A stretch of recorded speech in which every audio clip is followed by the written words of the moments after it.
Top story this morning, or top question really, how do you stop pitch invasions? The FA, police and multiple football clubs are now cooperating for the final set of fixtures this weekend. Earlier this week, Sheffield United player Billy Sharp was headbutted by a Nottingham Forest fan who's now since been jailed.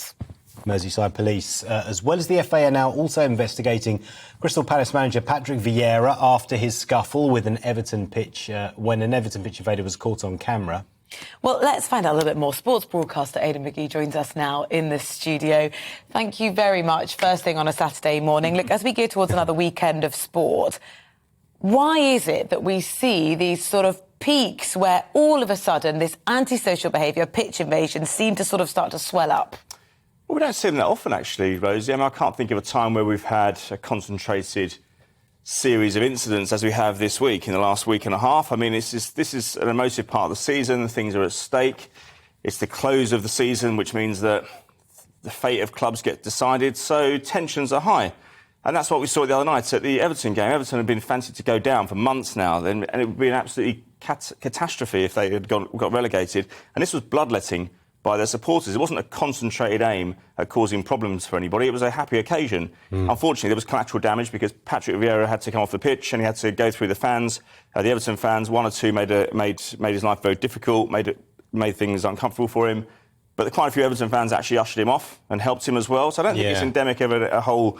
it means that all fans are bad or anything like that. It's just... I mean, it's a minority. Yeah, the authorities have to take some... I mean, in certain examples, they have to take some blame as well. I mean, why did Patrick Vieira not have a security detail around him? I mean, does the opposition manager not matter anymore? And that's kind of what I mean. It's the spontaneity means that Everton probably caught off guard to some degree. We look at the Rangers and Eintracht Frankfurt trouble in the week in Seville with the Europa League final. Why on earth was that game held at a stadium which holds 43,000 people? That is the 96th biggest stadium in Europe. Could they not have found something in the top 20 to hold a game like this? Rangers travelled with 100,000 supporters.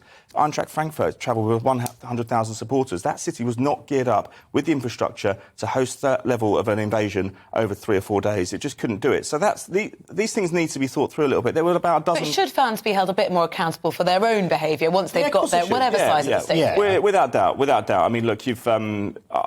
Again, you're 200,000 people. The people who are involved in trouble probably numbered less than a couple of hundred. So it's not a problem across the board. I don't believe that. But if we look at the other flashpoints as well, I mean, we're looking at individual things here that have happened that have really magnified the problem this week. And it's at all levels of the game. I mean, we're talking about the lower league playoffs as well, where some Swindon players were attacked in their game at Port Vale. The Staffordshire police are investigating that as well. There's talk of fences coming back. I mean, that just would be ridiculous. Because, I mean, Ken Bates, the Chelsea chairman, lest we forget, 1985, he tried to put up an electric fence. He invited Thames Television down to show him his new contraption. And the Football League eventually said a week later, you can't do this. You can't electrify fans for climbing over a fence. But that's how bad the situation was. There was even a Tory MP back in the 80s who suggested we should have a moat around the pitch to stop with water in. Is that true? Yeah, it was, yeah. Optics matter, though, don't they? And we don't want to paint an image of hooliganism, which sometimes it can look like. What's the solution? Yeah, well, the solution is very, very straightforward.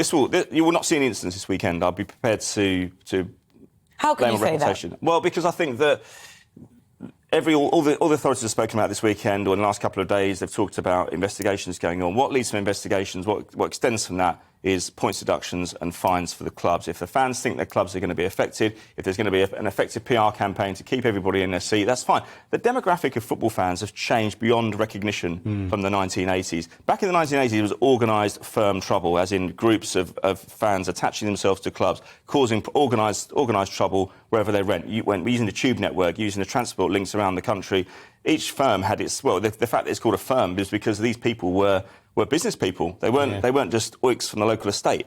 They were people who were involved in organised crime, effectively. They were using their mobile phones when nobody else had them to manoeuvre around the country and outfox the police. It was only when social scientists got to the grips with who the perpetrators were that we began to see an ease up of the problem. Well, actually, alluding to that, you're saying that the fan base is different now. Absolutely. And later on in the programme, we're going to be talking about a problem with middle-class use of cocaine. Is that part of that? Without question. There's a football ground in London that I know quite well. It's quite well known that when you sit in the press box there, you get a waft of of marijuana. Now, I don't think that's the key determinant in here. There's also quite a long queue outside the toilets when you go there as well. But it's all around the grounds. Now, there are no checks when you go in. There are no sniffer dogs or anything like that. You're going to have to bring those back. And it's not just in the seating area as well. I've seen it in the corporate areas. You know, these are people paying thousands of pounds per season for their season ticket, and they're going up, literally geared up. So this doesn't sound like a family sport. Now it doesn't sound like a family sport the way you're talking no, about it. No, it doesn't, but you could easily rectify that problem. You can stop, you know, if nightclubs can stop drugs coming in, then football grounds can as well. It's not that difficult.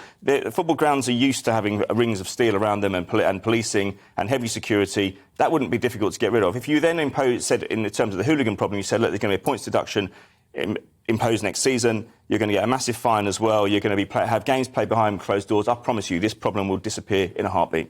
Well, we'll have to see what happens over the weekend. Thank you so much for your analysis this morning on Breakfast. Please do get in touch if you've got any views, particularly if you think those solutions are the ones that will stop things like pitch invasions. You can get in touch with us. GBViews@gbnews.uk.